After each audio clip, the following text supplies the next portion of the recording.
You're watching Fox News at 10, Western Oregon's only 10 o'clock news.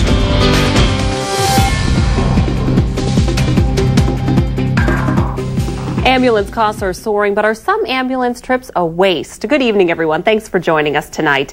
In a medical emergency, an ambulance can save your life. Tonight, we ask why it takes an ambulance to get patients across a hospital parking lot. Jennifer Winters with more. Jim Cagle likes to tinker with typewriters, but with a history of heart attacks, he doesn't tinker with his health.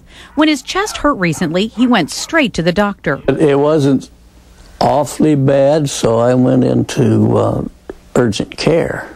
At Riverbend Urgent Care in Springfield, doctors told him it probably wasn't a heart attack, but wanted him to go to the emergency room for follow-up tests.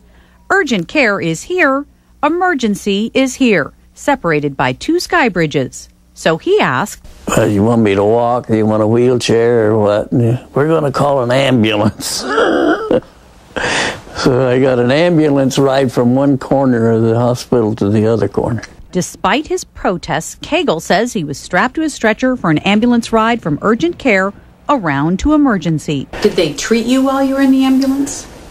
No. It's basically a ride? Just a ride. And this isn't an isolated case. Here in the newsroom on our scanner, we hear these kind of calls quite frequently.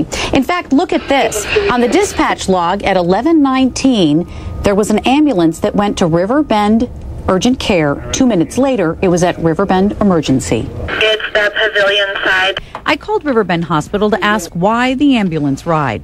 Why not move patients in some less expensive way? Spokesperson Andrea Ash says they can't talk about specific patients, but generally the decision to use an ambulance is up to the attending physician. Quote, the physician will carefully weigh the decision to transport by ambulance versus the potential risks of not using an ambulance and make the appropriate decision. This is a matter of patient safety, which is our top priority in every case. Cagle says he understands they don't want to take chances, but he wonders why Riverbend didn't just put urgent care next to emergency in the first place. Insurance keeps going up, and this may be some of the reasoning, just a waste of resources.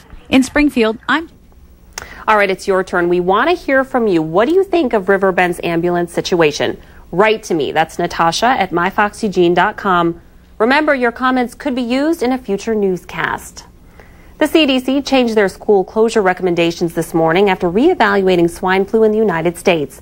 The government recommends schools stay open during the outbreak.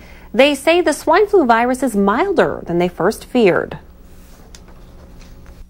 The good news is this virus does not seem to be as severe as we once thought it could be, based on the very early studies in Mexico. The CDC initially suggested schools close for at least a week if they have a confirmed case of swine flu, and hundreds of schools across the country did so. Yesterday, we ran a story about whether or not the media was blowing this whole swine flu thing out of proportion. Several of you wrote in, and here are a couple of the comments. Viewer Catherine Vial wrote in with her comments on the swine flu media hype. She writes, well, yes, I think the media is blowing the swine flu out of proportion. I realize there isn't much news to cover in Eugene, but still. And viewer Nicole from Eugene also wrote in to say, I definitely think it is important to wash your hands and stay away from anyone that is sick, always. However, I do not think this flu at the moment is as terrible as people are making it. Frankly, since George Bush is out of office and there are no orange threat levels to deal with, I think that people have had to come up with other ways to panic, and this is it. We as Americans have lived in such a state of panic, terror, and depression since 2000 that we must find something when nothing is going wrong right now with the new president. This flu will all work itself out whether we panic or not. And remember again, we always want to hear from you. You can write to me at Natasha at myfoxeugene.com. Another rainy day, but will we need the umbrellas tomorrow? Seth joins us now with a check of your forecast. Seth? Natasha, yeah, it's going to be a wet middle of the work week. It certainly was a soggy way to start off and end our Tuesday. Here's the latest on our Doppler radar. Picking up right now some rain outside the Portland metro into Salem, Astoria. Also for you folks in Roseburg and Coos Bay and North Bend, getting in on some of this rain action at least now. It's going to be a soggy overnight and through tomorrow. We are talking about those temperatures still in the 50s, still below where we should be for this time of the year. 51 at 6 in the morning, 56 at noon. Some sun breaks, but overall a mostly cloudy way to head into your Wednesday. Finally, temperatures in the upper 50s and low 60s. More on our wet forecast and when we'll start drying out coming up. All right, thanks, Seth. We'll take a ride outside and you might notice more police cars than usual. Police are beefing up patrols for Cinco de Mayo to try and keep those drunk drivers off the road. Alyssa Harrington has the story. Cinco de Mayo is often a day filled with Mexican food, a little shake here, margaritas, and for law enforcement, mayhem.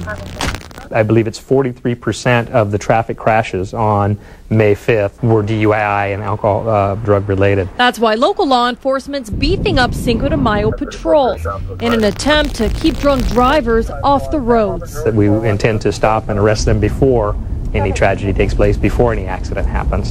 Traffic 355 traffic. We rode along with Deputy Eric Schenfeld. He says while police will patrol the inner parts of the city, like campus area, sheriff deputies will monitor the rest of the county, primarily the busy parts. Areas that are populated by restaurants and bars, looking at Highway 99, Delta Highway, Beltline. Deputy Schenfeld says we're looking for people driving erratically. Telltale signs a driver could be under the influence include speeding, swerving, and disobeying traffic signals. We pulled over 3 drivers. Ran that red light back there at Barger, so we'll stop and talk to her. Okay, do you have your driver's license, registration, proof of insurance? None of them were under the influence. But Deputy Schenfeld says on a night like Cinco de Mayo, they'll pull over drivers for even the most minor offense. Having the lights on the side of the road tends to bring it to the front of people's minds that we're out here and a cab is a good idea if they've had something to drink. I'm Alyssa Harrington reporting. You share the road with big rigs every day, and inspectors say Northwest highways have too many trucks rolling with wobbly wheels. But a simple device costing just pennies can help avoid many of the problems. The issue has drawn attention in Washington state after a wheel flew off a semi-truck and struck a van, killing a passenger. Check this video of runway tires and wheels as this man gets run over at a service station.